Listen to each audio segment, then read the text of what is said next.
Subscribe करें और bell दबाएं ताकि कोई खबर रह न जाए।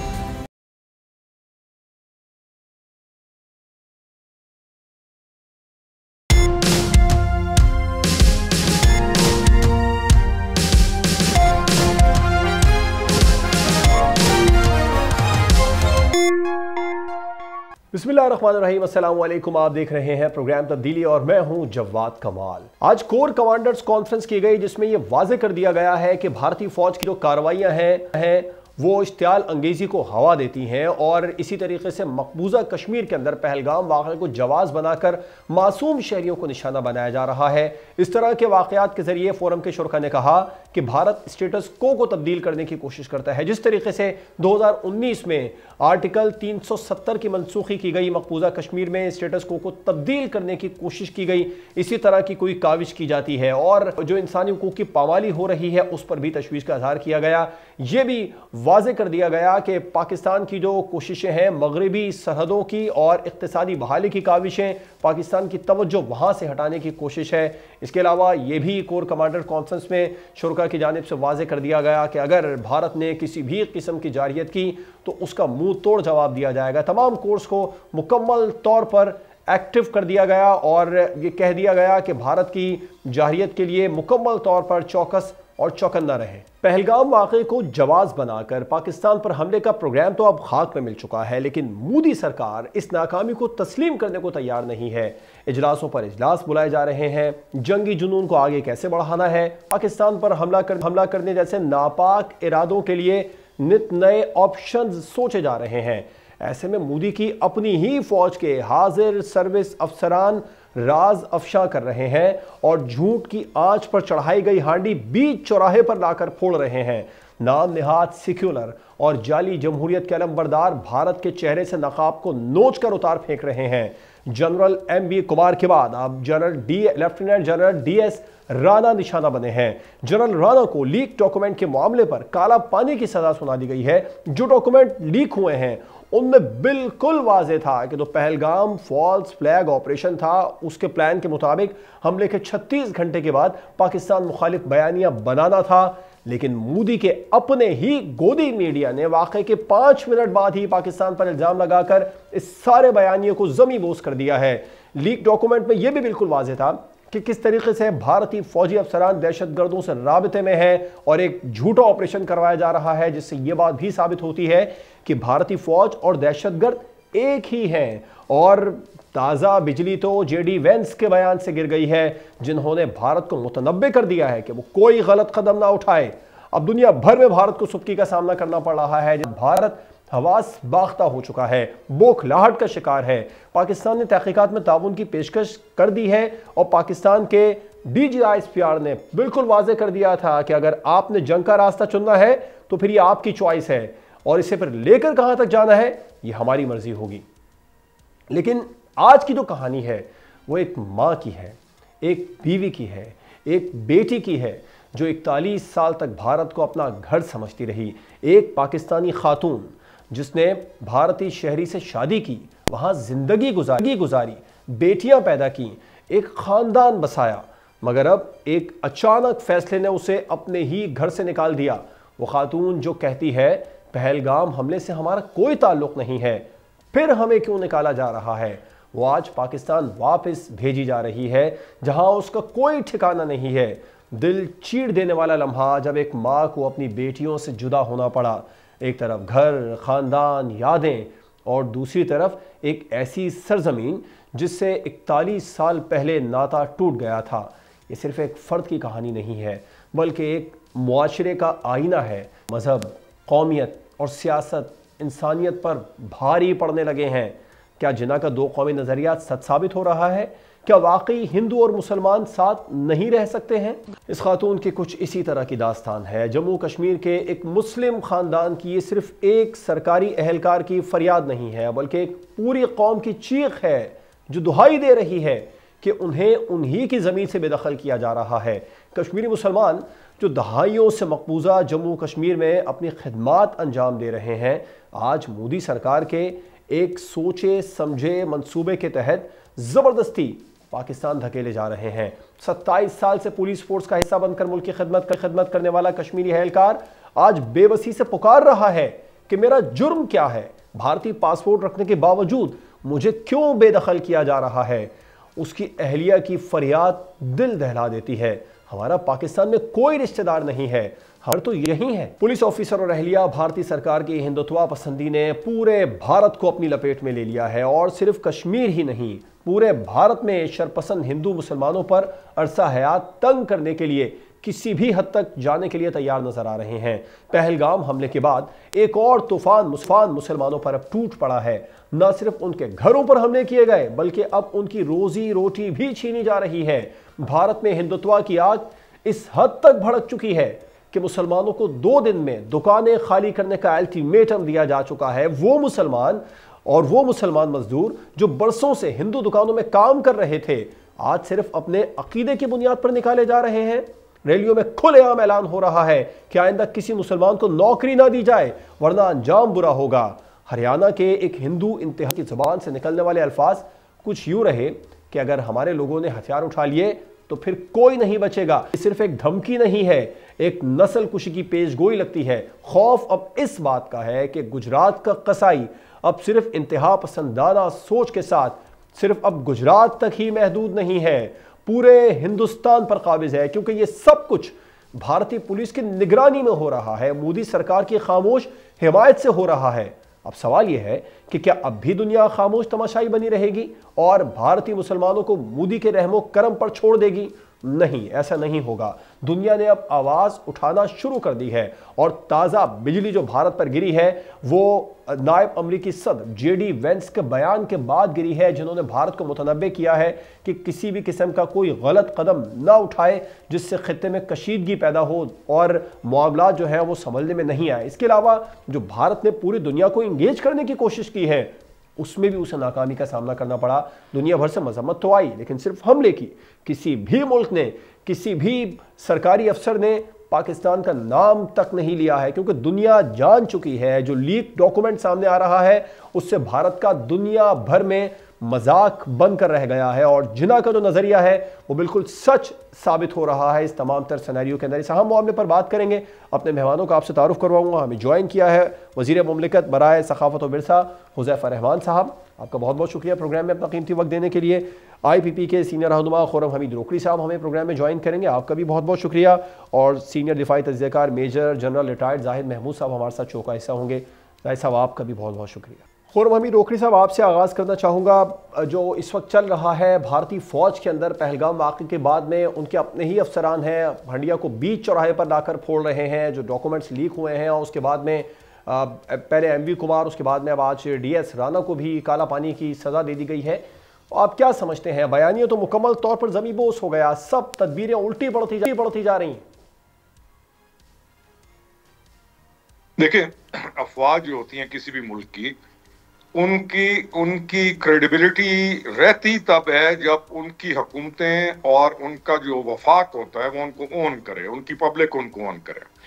जो नजरिया BJP का है या RSS का है, इन्होंने सब्जुगेशन ऑफ ओन आर्मी इस हद तक कर दी है कि इस फॉल्स फ्लैग ऑफ जो इंसिडेंट है इसके बाद इन्होंने अपनी अफवाज के सीनियर तरीन अफसरान को ह्यूमिलिएट करके वहां से without any reason, I would say without any reason इन्होंने वहां से उनको निकाला, क्योंकि लेजिटिमेट क्वेश्चंस जब उन्होंने किए तो उन्होंने निकाला। दूसरा पॉइंट ये है कि उनकी अफवाज सेकुलर इंडिया के कॉन्स्टिट्यूशन के मातहत चलने वाली अफवाज है और उनकी अफवाज कोई किसी पॉलिटिकल पार्टी की extreme right wing radical approach के डॉक्ट्राइन के अंडर चलने वाली अफवाज तो है नहीं। अब उनकी अफवाज गई हैं फंस, उनमें सिख भी हैं, मुसलमान भी हैं, बुद्धिस्ट भी हैं, सो मेनी पीपल जो कम्युनिटीज वहां रहती हैं, जो अब उनकी अफवाज के अंदर लेफ्टिस्ट हिंदू भी है या मिडिल जो लेवल पे खड़ा है वो हिंदू भी है।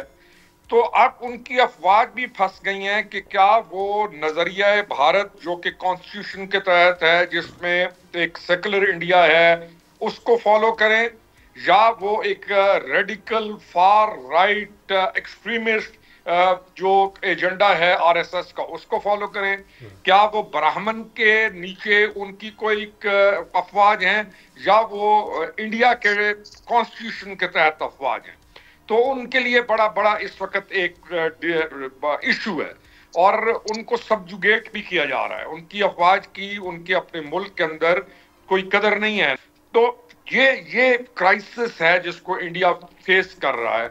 ऑन अदर साइड हम डोमेस्टिक लेवल पर भी जो हमारे इश्यूज बने, जिस केओस के अंदर हम गए, और हम तो कहते रहे कि ये केओस के पीछे भी इंडियन रॉ है, चाहे वो पॉलिटिकल केओस था, चाहे वो आपका बलूचिस्तान है, चाहे आपका वजीरिस्तान से या एनी प्लेस एल्स टीटीपी है, उस केओस का ये जो इंसिडेंट हुआ है, हम डोमेस्टिकली हमें ये फायदा हुआ है कि हम उस केओस से हमारा जो खात्मा हमें नजर आ रहा है, जो हम एक पॉलिटिकल कल्चरल एक हम इमोशनल केओस हमारे पास क्रिएट किया गया था, रॉन भी उसको चलाने वाली थी। अनफॉर्चुनेटली हमारे कुछ लोग इन्वॉल्व हुए। अब इंटरनेशनली जब हम देखते हैं तो पाकिस्तान इंटरनेशनली जिस जगह पर खड़ा है और इंडिया जिस जगह पर खड़ा है, तो जेडी वैंस का जो आज का स्टेटमेंट है वो निहायत अहम है, जिसमें वो दोनों को एक स्केल के ऊपर बराबरी की सतह पर तोलते हुए, वो इंडिया का आप सुनते होंगे ना, हम ये हैं, पाकिस्तान कुछ नहीं, हमारी इकोनॉमी ये कुछ नहीं, बल्कि इंडिया को तो कहा है कि कोई भी किसी भी किस्म का कोई ऐसा रिस्पॉन्स नहीं करना, जिम्मेदाराना रिस्पॉन्स करना, बल्कि उनको तो मुतनब्बे किया है, एक किस्म की वार्निंग कहलाई जा सकती है। बिजली बन के गिरा है जेडी वैंस का बयान भारत पर। That's the point. और जी दैट्स द पॉइंट। और मुतनब्बे करने वाला को आम मुल्क नहीं है, यानी super power of the world America और सबसे खतरनाक और सबसे effective president of the world again mister Trump, जिसकी वजह से पूरी दुनिया के अंदर बहुत सारे मामला चेंज हुए हैं। तो आई से और conclude my argument on this के इंडियंस ने शायद जो इन्वेस्टमेंट की थी ना कमला हैरिस पे और डेमोक्रेट्स पे, तो वो ये भूल गए कि Kamala Harris is not the president, और उन्होंने जो भी झूठा बयानिया ढड़ा तो दे थॉट कि शायद हमें अमेरिका से, रशिया से, इधर से हमारे इस बयानिए को कहीं से सपोर्ट आएगी। तो इंटरनेशनली भी दे हैव फेल्ड।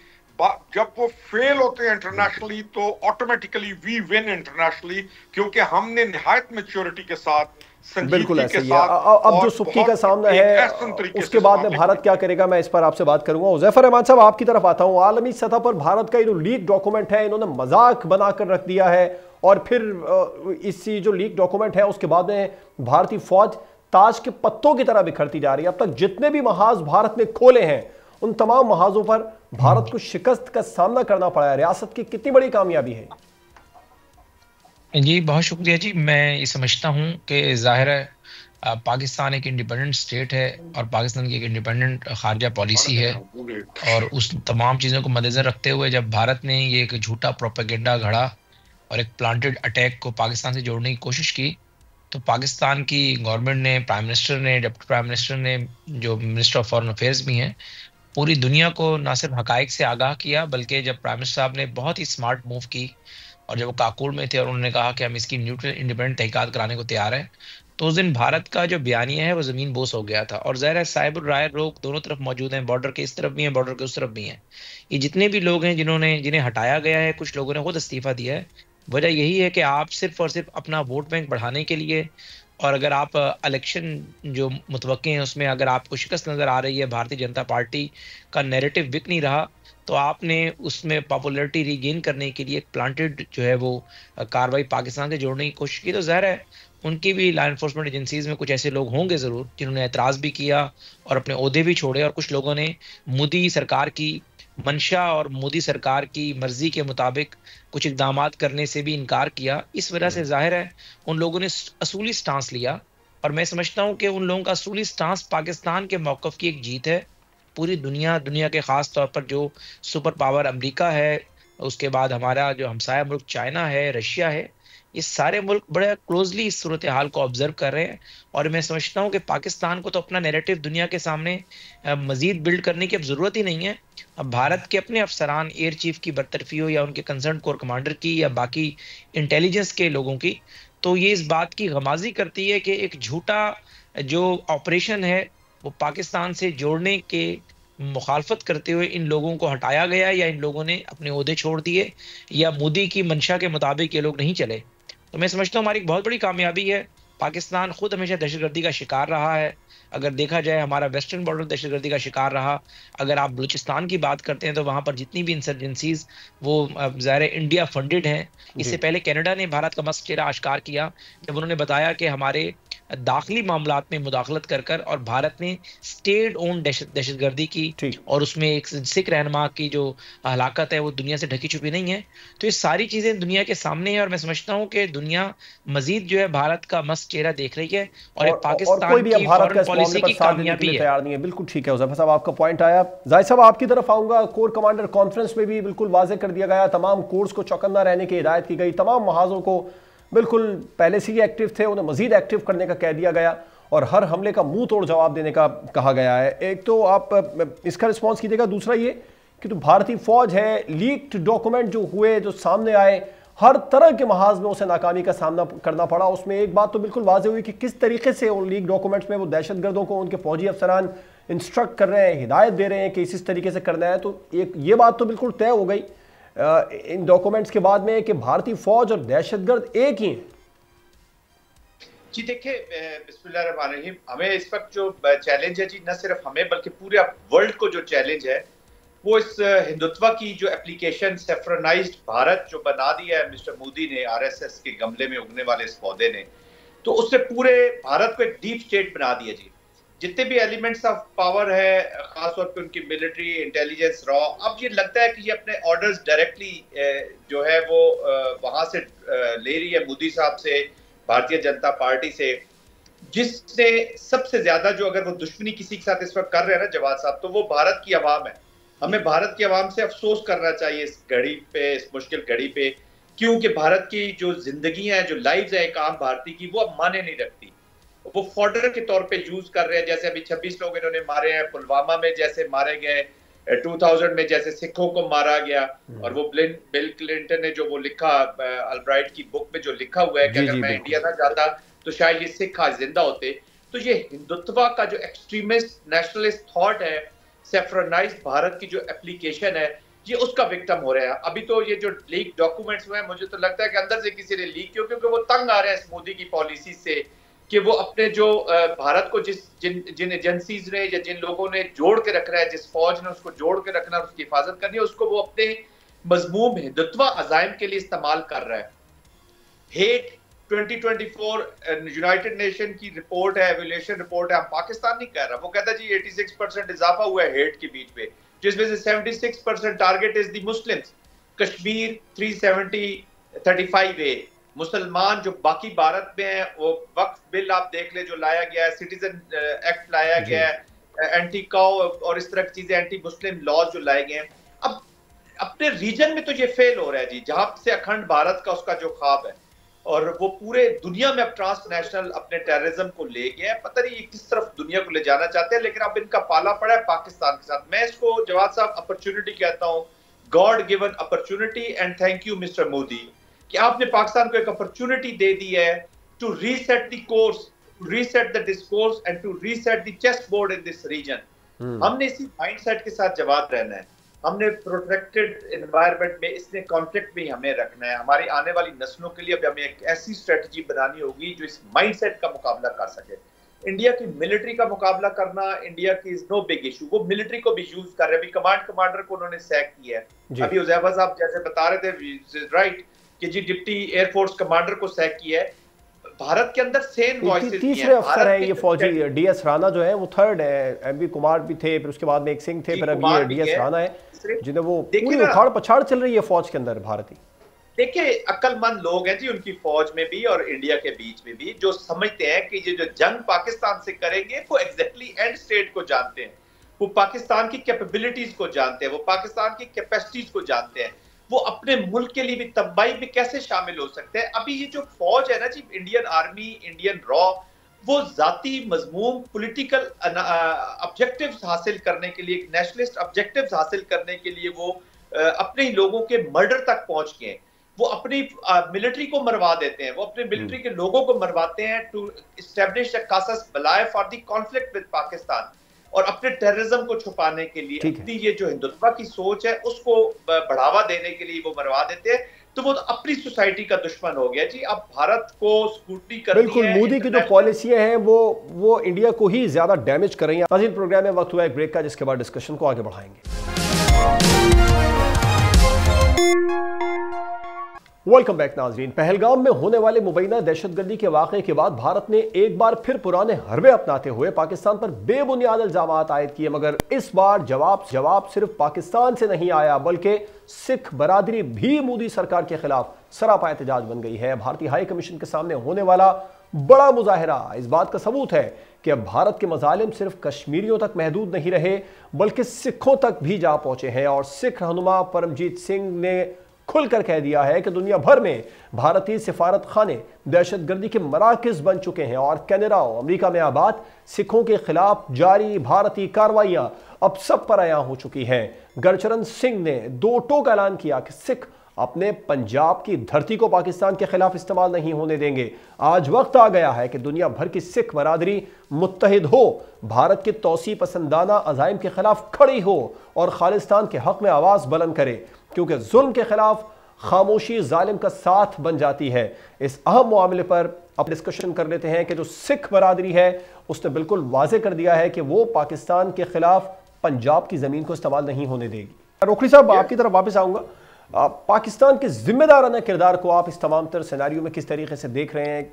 वहाँ पर UN के अंदर आसिम इफ्तिखार साहब ने OIC सफ़ीरों को एक्टिव किया, उनके साथ मुलाकात की, हिमायत हासिल की, फिर प्राइम मिनिस्टर साहब ने UN के सेक्रेटरी जनरल से राबिता किया। यहाँ पर भी हमारा फॉरेन ऑफिस बहुत ज़्यादा एक्टिव है और दुनिया की मुकम्मल तौर पर हिमायत पाकिस्तान हासिल करने में ये बिल्कुल क्लियर था। जो भारत समझ रहा था कि फौरी तौर पर दुनिया पाकिस्तान उनकी हाँ में हाँ मिलाएगी और पाकिस्तान को कहेगी कि वो दहशतगर्दों को लगाम डालेगा, जिस तरह माजी में होता रहा, इस बार ऐसा कुछ भी नहीं हुआ। बिल्कुल ही बयानिया जो था मोदी का ज़मीं बोस हो गया। तो रियासत के जिम्मेदाराना किरदार को आप किस तरह देख रहे हैं? देखें, रियासत और इस स्पेसिफिक टाइम पे फिर कहूंगा जो गुजर चुका वक्त सारे में, ये आपकी अफवाज पाकिस्तान है जिन्होंने इस वक्त इस मुल्क को मजबूत और एक ज़बरदस्त तरीके के साथ इसके दिफा को इस लेवल पे ले आए हैं कि आपके बाकी इदारे जो हैं वो ज़्यादा मजबूत होते जा रहे हैं। वफाक चलता होता है इस तरह की सिचुएशन के अंदर जिसमें हम पाकिस्तान में गुजर रहा है। वफाक की मजबूती है कि उसका दिफा मजबूत है। वफाक की मजबूती है कि उसकी आर्म्ड फोर्सेस मजबूत हों, रिस्पेक्टेड हों, उसकी इंटेलिजेंस एजेंसीज जो हैं वो निहायत फाल हों और निहायत प्रोडक्टिव किस्म और प्रोएक्टिव इंटेलिजेंस एजेंसीज हों, क्योंकि हमारे बॉर्डर्स के ऊपर वेरिएशन है, मसाइल डिफरेंट है। तो हम अक्सर ये कहते आए हैं कि पाकिस्तान मजबूत हाथों में है। जब मुल्क मजबूत हाथों में हो, जब चीफ ऑफ आर्मी स्टाफ की ग्रिप और रेस्पेक्ट और चीफ ऑफ आर्मी स्टाफ का रोल जो है वो जैसा होना चाहिए वैसा हो, और अफवाज पाकिस्तान एक लड़ी से लेके आखिरी लड़ी तक एक एक एक एक एक डायरेक्शन के अंदर हो, तो फिर आप अंदरूनी महाज पर भी, डोमेस्टिक भी और इंटरनेशनली भी आपकी वक़्त बनती है, आपकी हैसियत बनती है। ये जो दुनिया की एजेंसीज है ना, चाहे CIA है, चाहे KGB है, चाहे अमेरिका है, चाहे यूरोपियन यूनियन है, जो भी हैं, वो क्लोजली मॉनिटर कर रहे होते हैं कि आप किस कैपेसिटी के अंदर हैं, क्या आप कमजोर हैं। अगर आप कमजोर हो, अल्लाह माफ करे, तो फिर मोदी का बयानिया कहीं ना कहीं से सर, वो चाहे झूठ भी बोल रहा हो तो कोने को सर निकाल लेगा। आपकी मजबूती की वजह से कोई भी बयानिया जो कमजोर है, इल्जाम है, झूठ है, वो तब झूठ साबित होता है जब आप मजबूत होते हैं। अगर आप मजबूत ना हो, आपका दिफा, आपकी अफवाज, आपकी कौम, आपका मीडिया, आपकी गवर्नमेंट, आपकी रियासत, आपका जो सेंट्रल गवर्नमेंट ये मजबूत ना हो, तो फिर कमजोर झूठे बयानिए भी सर निकाल लेते हैं और मुल्कों का नुकसान कर जाते हैं। तो दैट्स द रीजन कि इस स्टेबिलिटी की वजह से आपकी बात भी सुनी जा रही है, आपको संजीदा भी लिया जा रहा है। आपकी DGISPR की कॉन्फ्रेंस को उन तमाम जो उन्होंने साबित करके दिए कि ये ज्यादती हो रही है और साबित करके दिया कि हम इन्वॉल्व नहीं है, उसको भी सुना जा रहा है, आपके वजीर दाखिला की उस प्रेस ब्रीफिंग को भी सुना जा रहा है कि वी आर नॉट इन्वॉल्व। आप कोई भी एक यूनाइलेटरल किसी भी सतह के ऊपर बैठकर किसी भी गैर जानिबदार इदारे से तहकीक करा लें, हम हाजिर हैं, हम बैठे हुए हैं, हमारी गवर्नमेंट है। Credit goes to intelligence agencies of Pakistan. Credit goes to आपका military leadership and specifically जो टॉप पे चीफ ऑफ आर्मी स्टाफ की इस कमांड के अंदर पाकिस्तान मजबूत है। On other side, credit goes to मियां शहबाज शरीफ के इदारे, रियासत, हुकूमत, they are like this, एक पेज के ऊपर है।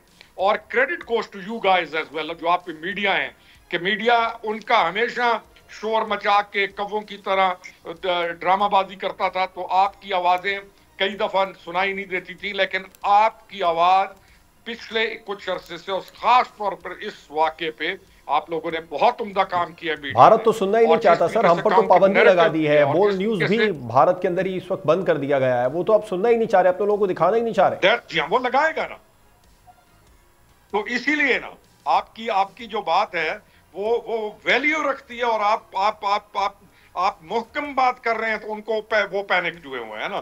तो अल्लाह ताला खैर करे, अल्लाह ताला रहम करे हमारे मुल्क पर, हमारी हम गरीब आवाम पर, और हम जो तरक्की के रास्ते पे जिस पर हम चल रहे हैं, और जो हमने एक इरादा किया है, और जो हमने अमल से साबित किया है कि we want a progressive Pakistan, इंशाअल्लाह ताला we will achieve that target. जी बिल्कुल ठीक है।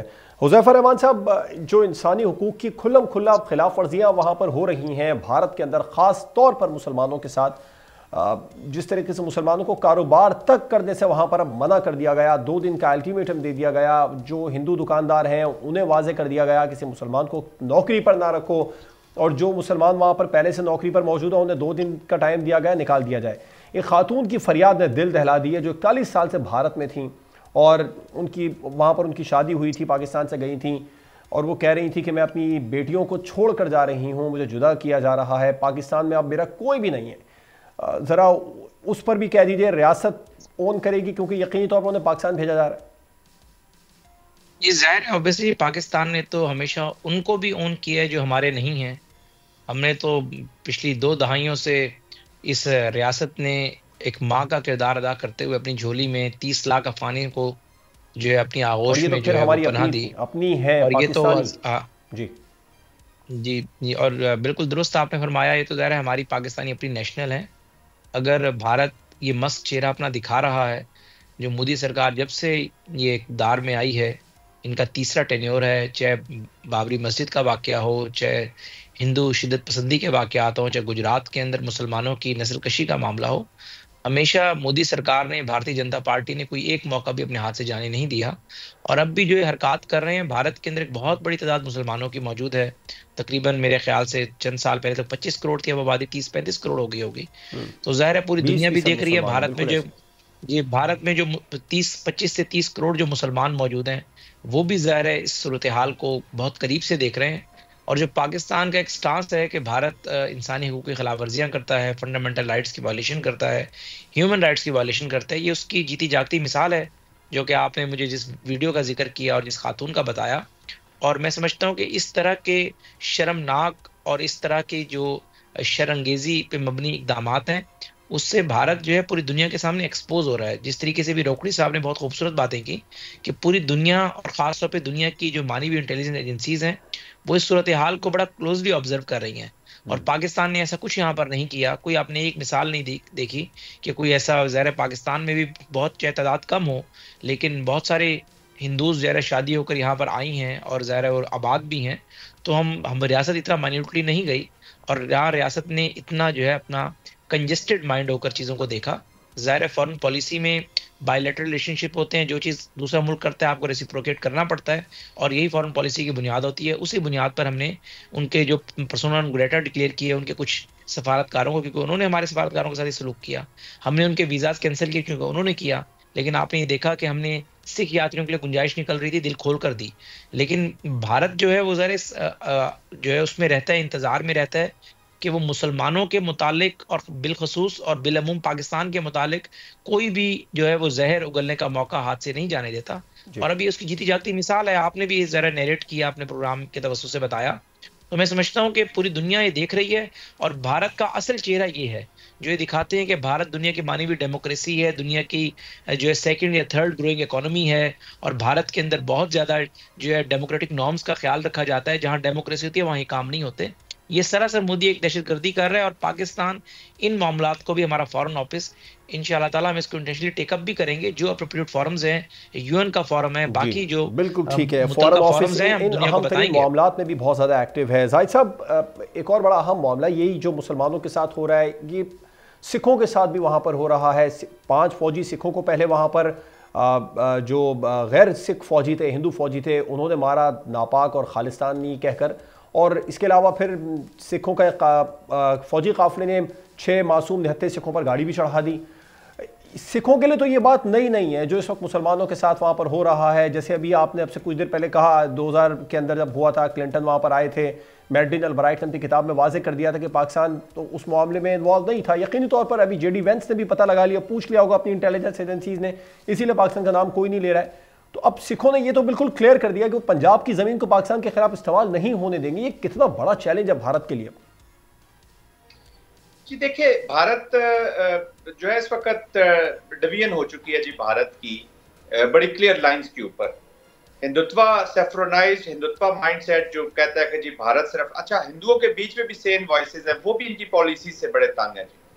मैं कुछ देर पहले बैठा हुआ था किसी चैनल पे, तो मेरे एक जो दोस्त वहाँ पे बैठे थे, साफी हैं, उनका कोई दोस्त है इंडिया में, तो उन्होंने अपने दोस्त से इंडिया में पूछा कि जी आप क्यों नहीं आते टीवी चैनल पे। उसने कहा जी मैंने अपना घर जनवाना है, क्योंकि मैं झूठ तो बोल नहीं सकता, तो मैं जब सच बोलूंगा तो ये फिर बड़ा मुश्किल हो जाएगा। देखिए, India is become a deep state की एप्लीकेशन कर रहा है, हिंदुत्व माइंडसेट की एप्लीकेशन है, इसकी बेस आरएसएस आइडियोलॉजी के ऊपर हुई हुई है, और उसके बीच पे मुस्लिम्स के खिलाफ और खासतौर पे मुस्लिम के खिलाफ और माइनॉरिटीज के खिलाफ एक नफरत है। निजर सिंह का मर्डर कनाडा में करवा देना, गुरवंत सिंह को अमेरिका में प्लॉट करना, फिर इम्प्लीकेट हो गए जो इनके अमित शाह हैं जी, अमेरिका की अदालत ने इम्प्लीकेट किया उसको, और उस पर यूज क्या करते हैं अपनी मिलिट्री, एक तो इंटेलिजेंस एजेंसी रॉ तो खैर करती है और हर जगह वल्नरेबल हो रही है जी। मुझे तो लगता है ये डॉक्यूमेंट इनके अंदर से किसी ने फ्रस्ट्रेट होकर लीक किया कि यार ये क्या हमें जाती एक आरएसएस का एक इंटेलिजेंस विंग बना दिया इन्होंने अपनी पॉलिटिकल परसूट्स के लिए। तो भारत इज ऑलरेडी डिवाइडेड, और मैं तो कहता हूं हमें शुक्रिया मोदी का ट्रेंड चलाना चाहिए जी, जिसने 2 नेशन थ्योरी को, जिसको ये गलत करार देना चाहते हैं, खुद ही उन्होंने साबित कर दिया कि this was right. Whatever is happened in Bangladesh वो उसने वैलिडेट करता है। अब सबसे बड़े इनके जो विक्टिम हो रहे हैं वो इंडिया के अंदर रहने वाले मुसलमान है। दिल्ली का मुसलमान भी अब वैसे विक्टिम हो रहा है जैसे कश्मीर तो चले था ही था जी, पाकिस्तान बांग्लादेश लाउड स्पीकर में अनाउंसमेंट हो रही है 2 दिन के अंदर मुसलमानों को नौकरियों से निकाल दो, जो मुसलमान यहाँ मौजूद है वो 2 दिन में चले जाएं जी। तो एंटी मुस्लिम देखे ना, 2024 की यूनाइटेड नेशन की रिपोर्ट है जी, जो एवेल्यूएशन रिपोर्ट है ना, वो कहती है कि जी जो हेट पड़ी है 76% इज अगेंस्ट मुस्लिम्स। मुसलमान वहां पे नाम बदल के रहते हैं। मुझे तो शर्म आती है उमर अब्दुल्ला को, जब मैं बयान सुन कर रहा था कि जी जो अटैक हुआ, मैं अटैक का तो सख्त खिलाफ हूँ। मैं दुख की घड़ी में उन 26 हिंदुस्तानियों की फैमिली के साथ खड़ा हूँ जिनका खून उनके अपने वजीर आजम ने किया है, और उनको इतनी गैरत जरूर होनी चाहिए कि अपने वजीर आजम से, अपनी हुकूमत से पूछे कि हमारा क्या कसूर था कि जो तुमने।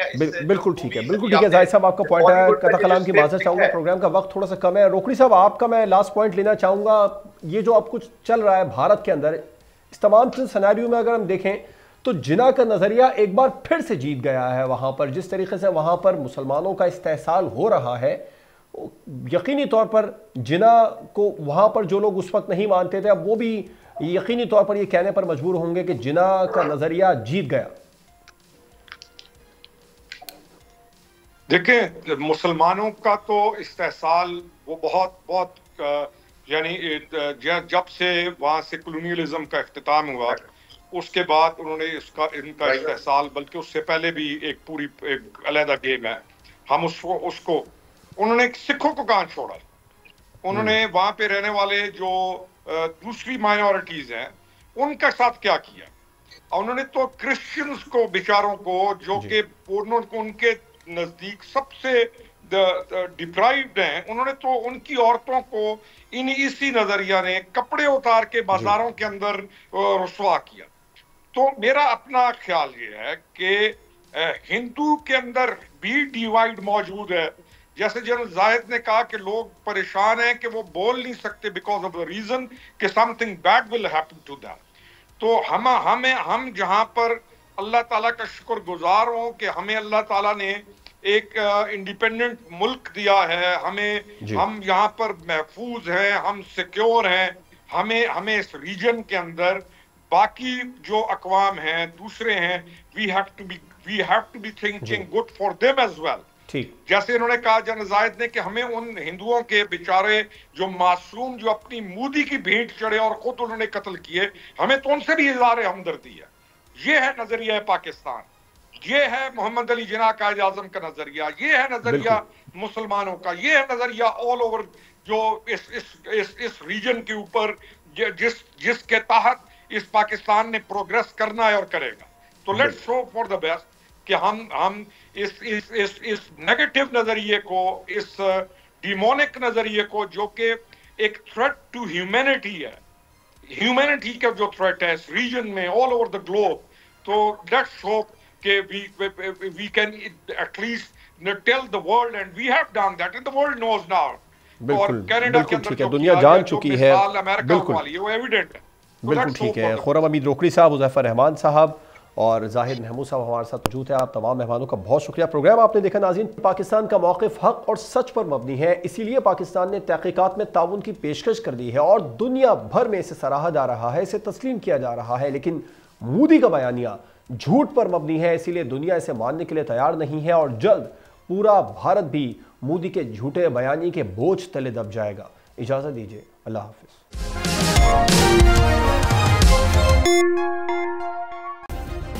सब्सक्राइब करें और बेल दबाएं ताकि कोई खबर रह न जाए।